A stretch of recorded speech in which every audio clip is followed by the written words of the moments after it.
Welcome to video prime.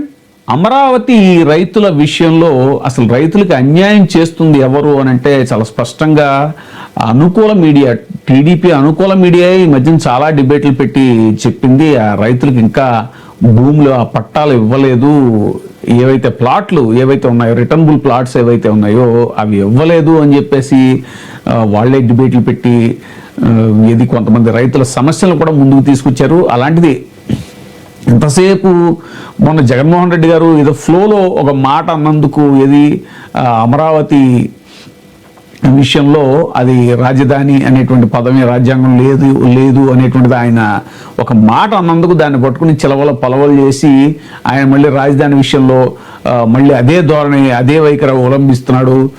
Amaravati రాజధాని జగన్కి ఇష్టం లేదు అంటూ నానా యాగి చేస్తున్నారు. అసలు ఈ రాజధాని గురించి మాట్లాడితే ఫస్ట్ నుంచి మాట్లాడుకుంటే ఎవరివి డబుల్ స్టాండర్డ్స్ ఏంటో అనేటువంటిది చాలా స్పష్టంగా తెలిసిపోతుంది.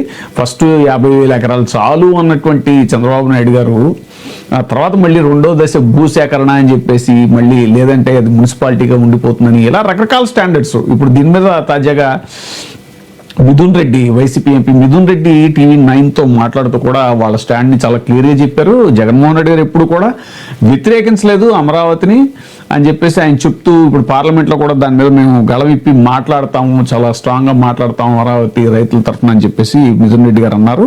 ఒకసారి ఆయన ఏం మాట్లాడారు చూద్దాం. వైఎస్ఆర్ కాంగ్రెస్ పార్టీ ఎప్పుడు కూడా అమరావతిని గుర్తించింది. అన్ని ప్రాంతాలు డెవలప్ చేయాలని ఒక మాట చెప్పాము, కానీ అమరావతికి వ్యతిరేకంగా ఎప్పుడు చెప్పలేదు. అమరావతికి సపోర్ట్ చేసింది వైఎస్ఆర్ కాంగ్రెస్ పార్టీ. ముఖ్యంగా ఈ బిల్లు పార్లమెంట్ లో వస్తే మేము రైతుల పక్షాన రైతులకు న్యాయం చేయాలి. ఈరోజు రైతుల దగ్గర భూములు తీసుకొని వాళ్ళకి ఈరోజు న్యాయం చేయకుండా ఈరోజు మీటింగ్ లోనే రైతులు ఆవేదన చెంది గుండెపోటుతో చనిపోయిన విషయం కూడా మనం చూసాం. రామారావు అనే రైతు ఆయన విషయం ఒకటే కాదు, అందరు రైతుల తరఫున మాట్లాడారు, ఆవేదన చెంది చనిపోయారు. సో వాళ్ళ తరఫున మేము ఖచ్చితంగా గట్టిగా మాట్లాడతాం. రైతులకు న్యాయం చేయాలని చెప్పి కూడా మేము మాట్లాడతాం. ఆ బిల్లులో రైతులకు న్యాయం చేసే విధంగా పాయింట్స్ పెట్టాలని చెప్పి కూడా అడుగుతాం. ఖచ్చితంగా మేము రాష్ట్రానికి మేలు జరిగే విధంగా మా నాయకులు జగన్మోహన్ రెడ్డి గారు చెప్పారు కాబట్టి రాష్ట్రానికి న్యాయం జరిగే విధంగా మేము పోరాటం చేస్తాం. గత పార్లమెంట్ సెషన్ లో మేము గట్టిగా అడగడం వల్లనే ఈ మన్రేగా నిధులు రిలీజ్ అయ్యాయి. మేము పార్లమెంట్ లో గొడవ చేసాము, ఆల్ పార్టీ మీటింగ్ లో గొడవ చేసాము. మన్రేగా నిధులు 7 నెలలుగా విడుదల కాలేదంటే మేము మాట్లాడిన మరుసటి రోజే రాష్ట్రానికి నిధులు వచ్చాయి. మా లీడర్ అదే విధంగా మిగతా విషయాల్లో కూడా గట్టిగా పట్టుపెట్టమన్నారు. ముఖ్యంగా 30,000 కోట్లు ఈరోజు పోలవరంలో నష్టం జరిగే పరిస్థితి ఉంది. ఈరోజు కుదిచ్చారు మనకి ఇచ్చే డబ్బులు, దానిపైన కూడా గట్టిగా పోరాడతాము. ఈరోజు ఆల్ పార్టీ మీటింగ్ లో సీనియర్ నాయకులు బోస్ గారు అన్ని విషయాలు కూడా ఈరోజు గవర్నమెంట్ సో అదండి ఆయన చాలా క్లియర్గా చెప్పారు. జగన్మోహన్ రెడ్డి గారు ఎక్కడ వ్యతిరేకించలేదని. మనం క్లియర్గా చూసుకుంటే కూడా అసెంబ్లీలో ఆయన ఫస్ట్ టైము ఈ బిల్లు పెట్టినప్పుడు, అమరావతి రాజధాని అని బిల్లు పెట్టినప్పుడు ఆయన క్లియర్గా చెప్పారు దీనికి మేము మద్దతు ఇస్తాం, కాకపోతే ప్రభుత్వ భూములు తీసుకోండి అని చాలా క్లియర్గా చెప్పారు. కాకపోతే కన్వీనియంట్గా చంద్రబాబు నాయుడు గారు కానీ ఆయన తాలూకు అనుకూల మీడియా కానీ వాళ్ళ నాయకులు కానీ చాలా కన్వీనియంట్గా ఒక పదాన్ని అలా తప్పించేసి మద్దతు ఇచ్చాడు, ఇప్పుడు యూటర్న్ తీసుకున్నాడు అని అంటే ఆయన చెప్పింది ఏంటి, ప్రభుత్వ భూములు తీసుకోమని చెప్పారు చాలా క్లియర్గా. దానివల్ల ఏమవుతుందనంటే అందరికీ కూడా అక్కడ ఈ కొనుక్కునేటువంటి వెసులుబాటు వస్తుంది ఎవరు పడితే వాళ్ళు. ఇప్పుడు ప్రతిదానికి ప్రభుత్వమే అన్ని 50,000 ఎకరాలకు ఇప్పుడు మళ్ళీ రెండో దశ ఎన్ని సేకరిస్తే ఎన్ని వేల ఎకరాలు సేకరిస్తారో అవన్నీ కూడా ప్రభుత్వం గుప్పెట్లో పెట్టేసుకుంటే అక్కడికి వెళ్ళి ఎవరు కొనుక్కోగలుగుతారు? పేదవాడు అక్కడికి వెళ్ళి కొనుక్కోవాలంటే మళ్ళీ ప్రభుత్వం పర్మిషన్ కావాలా? ప్రభుత్వం ఏమో అప్పుడు జగన్మోహన్ రెడ్డి గారు పేదలకి ఇల్లు ఇస్తానంటే నానా యాగి చేసి కోర్టులో కేసులు వేసి నానా హడావిడి చేశారు. ఇప్పుడు అసలు మీరు అక్కడ రైతులు భూములు ఇచ్చిన రైతులు కూడా ఆ ప్లాట్లు ఇవ్వనటువంటి పరిస్థితి. ఆయన చాలా క్లియర్గా చెప్పింది ఏంటంటే మేము మద్దతు ఇస్తాం, కానీ ప్రభుత్వ భూములు ఎక్కడ ఉన్నాయో చూసి తీసుకోండి, ప్రభుత్వ భూములు తీసుకుంటే మంచిది అని చెప్పేసి కూడా చాలా క్లియర్గా చెప్పారు. ఆ తర్వాత కూడా ఆయన ఇన్సైడ్ ట్రేడింగ్ జరిగింది, భారీగా అవినీతి జరిగింది అక్కడ భూముల విషయంలో అని చెప్పేసి ఇప్పుడు ఒక్కొక్కటి అదే బయటకు వస్తుంది నిదానంగా.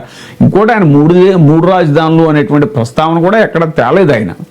ఆయన చెప్పింది ఏంటి, అన్ని ప్రాంతాలను అభివృద్ధి చేస్తాం. ఇప్పుడు వాస్తవానికి మేధావులందరూ మాట్లాడుతుంది అదే. హైదరాబాద్ సెంట్రిక్ డెవలప్మెంట్ అని ఏళ్ల తరబడి దశాబ్దాల తరబడి అన్ని తీసుకొచ్చి హైదరాబాద్లో పెట్టేయటం వల్ల ఇప్పుడు అది నష్టపోయింది ఎవరు?